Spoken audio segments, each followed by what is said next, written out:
नमस्कार दोस्तों, कहानी क्राइम चैनल पर आपका स्वागत है। दोस्तों, आज की जो क्राइम की कहानी है वो है नैनीताल उत्तराखंड से। तो चलिए दोस्तों, इस कहानी को हम लोग शुरू करते हैं। ये बात है 31 जनवरी 2020 की। नैनीताल जिले के थाना रामनगर में किसी अज्ञात व्यक्ति ने फोन करके सूचना दी कि गांव बेलपोखरा के एक खेत में किसी महिला का झुलसा हुआ शव पड़ा है। हत्या की खबर सुनकर थाना प्रभारी दिनेश नाथ महंत घटनास्थल पर जाने के लिए तैयार हो गए। जिले के वरिष्ठ पुलिस अधिकारियों को सूचना देने के बाद थाना प्रभारी पुलिस टीम के साथ उस जगह पहुंच गए जहां शव पड़े होने की सूचना मिली थी।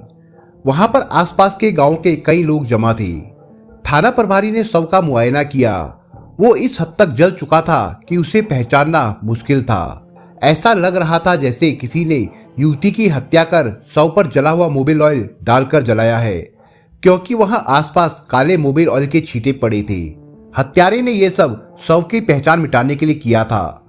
थाना प्रभारी शव के बारे में वहां मौजूद लोगों से पूछताछ कर ही रहे थे कि एसएसपी सुनील कुमार मीणा, एसपी अमित श्रीवास्तव और सीओ साहब भी वहां पहुंच गए। सभी अधिकारियों ने शव और घटनास्थल का बारीकी से निरीक्षण किया, लेकिन वहां ऐसा कोई सबूत नहीं मिला जिससे शव की शिनाख्त करने में आसानी होती। घटनास्थल के आसपास पुलिस को किसी कार के टायरों के निशान दिखाई दिए। इससे आशंका जताई गई कि संभव है मृतका रामनगर थाना क्षेत्र के बजाय कहीं दूसरे जिले की भी हो सकती है। ये स्पष्ट था कि शव को ठिकाने लगाने में किसी कार का उपयोग किया गया है। वरिष्ठ अधिकारियों के दिशा निर्देश मिलने के बाद थाना प्रभारी ने घटनास्थल से जरूरी सबूत इकट्ठे करके शव को पोस्टमार्टम के लिए भेज दिया। एसएसपी सुनील कुमार मीणा ने इस केस को खोलने के लिए थाना प्रभारी दिनेश नाथ महंत के नेतृत्व में तेज तर्रार पुलिस कर्मियों की एक टीम बनाई।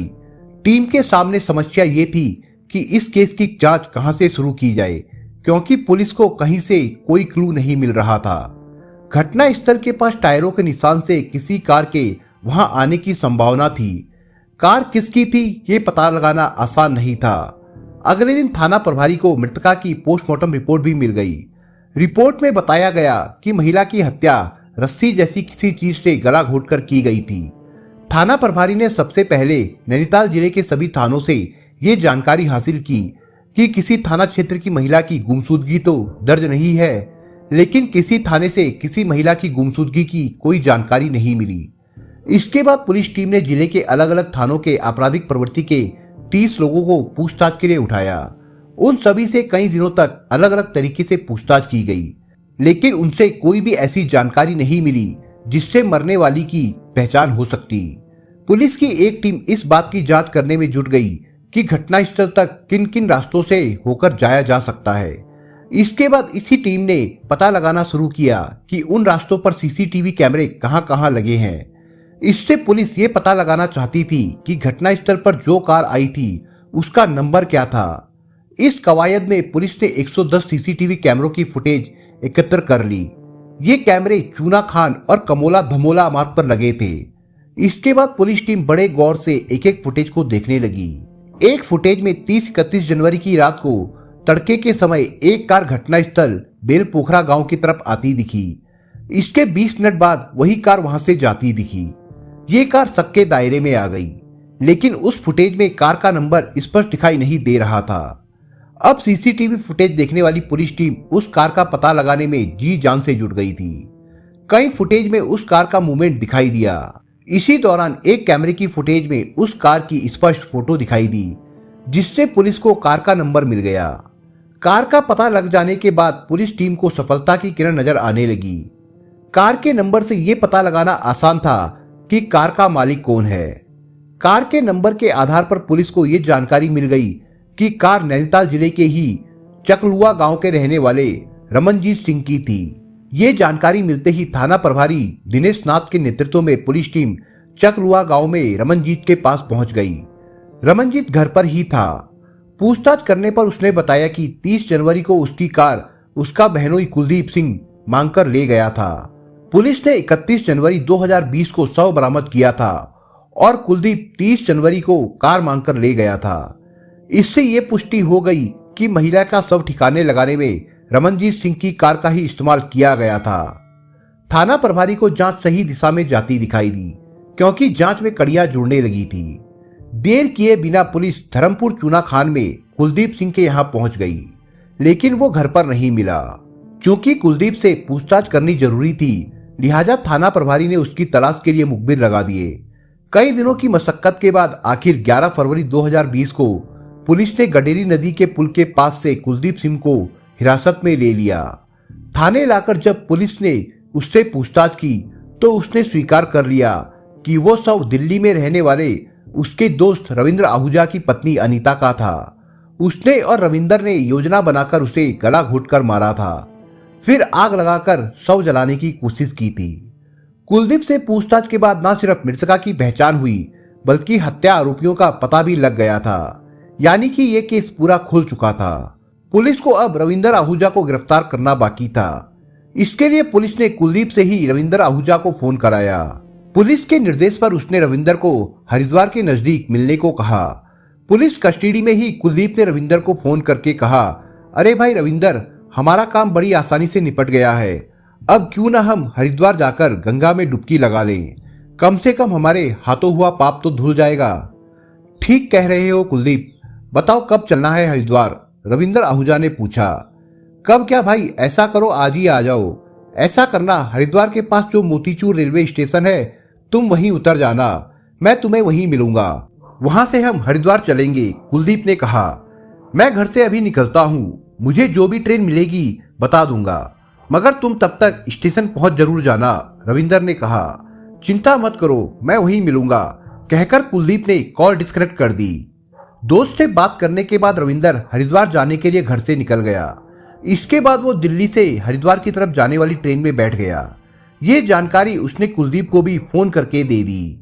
ये योजना रामनगर पुलिस की थी, लिहाजा पुलिस टीम कुलदीप को साथ लेकर मोतीचूर रेलवे स्टेशन पहुंच गई। रविंदर आहूजा तो समझे बैठा था कि जितनी होशियारी से उसने पत्नी की हत्या कर शव ठिकाने लगाया है, उससे सारे सबूत नष्ट हो चुके होंगे, पुलिस उस तक कभी नहीं पहुंच सकेगी। लेकिन ये उसकी सबसे बड़ी भूल थी।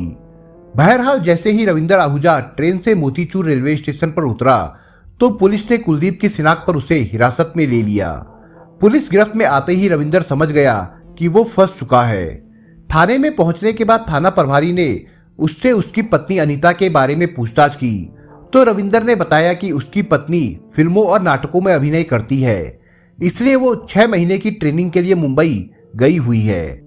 चूंकि पुलिस को कुलदीप से सच्चाई पता लग चुकी थी, इसलिए पुलिस समझ गई कि रविंदर झूठ बोलकर घुमाने की कोशिश कर रहा है। लिहाजा पुलिस ने उससे दूसरे तरीके से पूछताछ की तो उसने स्वीकार कर लिया कि 30 जनवरी की रात को पत्नी अनीता की गला घोंटकर हत्या करने के बाद उसने उसके शव को गांव बेल पोखरा के एक खेत में आग के हवाले कर दिया था। रविंदर ने अनीता की हत्या की जो कहानी बताई वो कुछ इस प्रकार से थी। रविंदर पाल सिंह आहूजा मूल रूप से पंजाब के फिरोजपुर शहर का रहने वाला था। वो कई साल पहले काम की तलाश में दिल्ली आया था। यहीं पर उसकी नौकरी एक निजी कंपनी में ऋण वसूली एजेंट के रूप में लग गई। नौकरी मिल जाने के बाद उसने दक्षिण पूर्वी दिल्ली के बदरपुर इलाके में रहना शुरू कर दिया। इसी दौरान उसकी शादी अनीता से हो गई थी। अनीता की 4 बहनें और थी, उनमें अनीता दूसरे नंबर की थी। 2 बहनों की शादी हो गई थी और 3 बहनें शादी के लिए बाकी थी। अनीता खुले विचारों वाली युवती थी।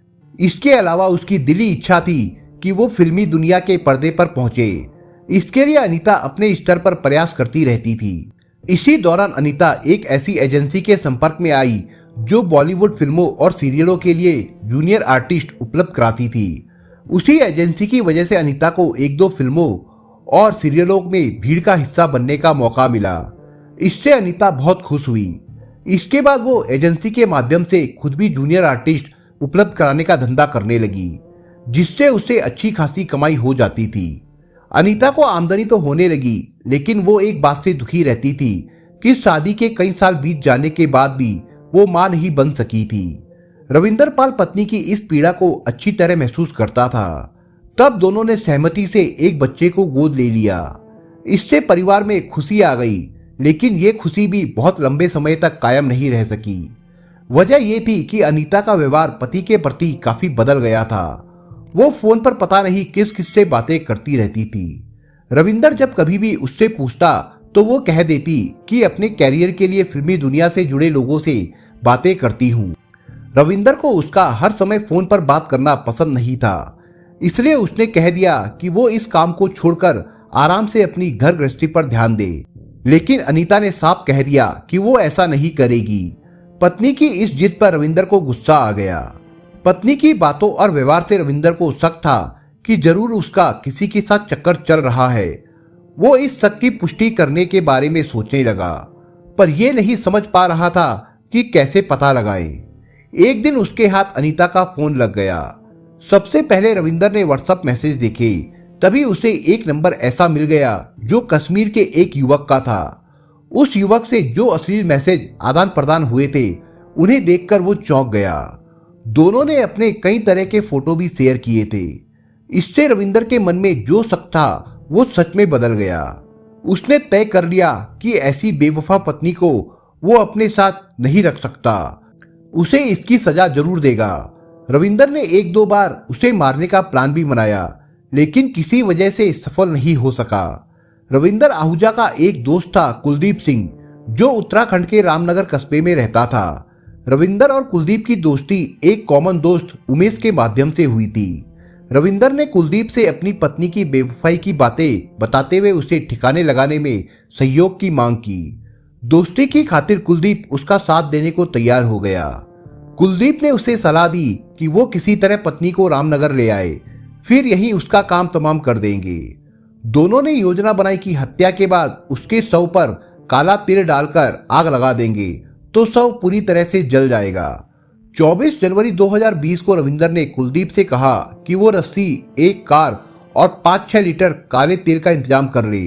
इसके लिए उसने कुलदीप की पत्नी के खाते में 2000 रुपए भी जमा करा दिए। पति का दोस्त होने के नाते अनीता भी कुलदीप को अच्छी तरह से जानती थी। रविंदर ने एक दिन पत्नी को विश्वास दिलाते हुए कहा, अनीता कुलदीप की एक करीबी महिला मुंबई में कलाकारों को ट्रेनिंग देती है। उसकी कई हीरो और प्रोड्यूसरों से अच्छी जान पहचान है। ऐसा करते हैं, कुलदीप के पास चलकर उस महिला से तुम्हारी मुलाकात करा देते हैं, क्या पता उसके जरिए तुम्हारी किस्मत चमक जाए। पति की यह बात सुनकर अनीता बहुत खुश हुई। वो जल्द से जल्द कुलदीप के पास पहुंचने के लिए कहने लगी। योजना के अनुसार रविंदर 30 जनवरी 2020 को पत्नी को दिल्ली से बस द्वारा रामनगर ले गया। वहां पहुंचने के बाद रोडवेज बस अड्डे पर ही उसने पत्नी को चाय पिलाई। चाय में उसने पहले से ही अपने पास रखी नींद की गोलियों का पाउडर मिला दिया। कुछ देर में कुलदीप अपने साले रमनजीत सिंह की कार लेकर रविंदर के पास पहुंच गया। रविंदर पत्नी के साथ उसकी कार में बैठ गया। कुलदीप कार लेकर रामनगर से कालाडूंगी की तरफ चल दिया। उधर अनीता पर नींद की गोलियों का असर हो चुका था, जिससे वो कार की पिछली सीट पर लुढ़क गई। ये बात रात 1:30 बजे की है। तभी चूना खान के पास कार रोककर कुलदीप ने कार की डिक्की से रस्सी निकाली और उससे अनीता का गला घोट दिया। इसके बाद उसके शव को ठिकाने लगाना था। कार को वो बेलपोखरा गांव की तरफ ले गया। वहां एक खेत में ले जाकर शव डाल दिया और उस पर जर्किन में रखा 5 लीटर काला तेल उड़ेल दिया और फिर आग लगा दी। रस्सी और खाली जर्किन उन्होंने सड़क किनारे की झाड़ियों में छिपा दिया था। पत्नी का शव ठिकाने लगाने के बाद रविंदर अगले दिन दिल्ली लौट आया था। रविंदर की 2 सालियां उसके घर पर ही रहती थी। जब सालियों ने बड़ी बहन के बारे में पूछा तो रविंदर ने कह दिया कि रामनगर में हम जिस महिला के पास गए थे, उसने वहीं से उसे 6 महीने की ट्रेनिंग के लिए मुंबई भेज दिया है। अब उसकी किस्मत चमक जाएगी। ये सुनकर दोनों बहनें बहुत खुश हुई। रविंदर पत्नी को ठिकाने लगाने के बाद उसका मोबाइल फोन अपने साथ ले आया था, जिसे उसने म्यूट करके अपने पास रख लिया था। अनीता से बात करने के लिए जब उसकी बहनें कॉल करती तो वो कॉल रिसीव तो नहीं करता, लेकिन व्हाट्सएप पर अनीता की तरफ से जवाब दे देता था। बहनें ये समझती थी कि उनकी दीदी की ट्रेनिंग ठीक चल रही है। 11 फरवरी को रविंदर सालियों से हरिद्वार गंगा स्नान करने की बात कहकर गया था।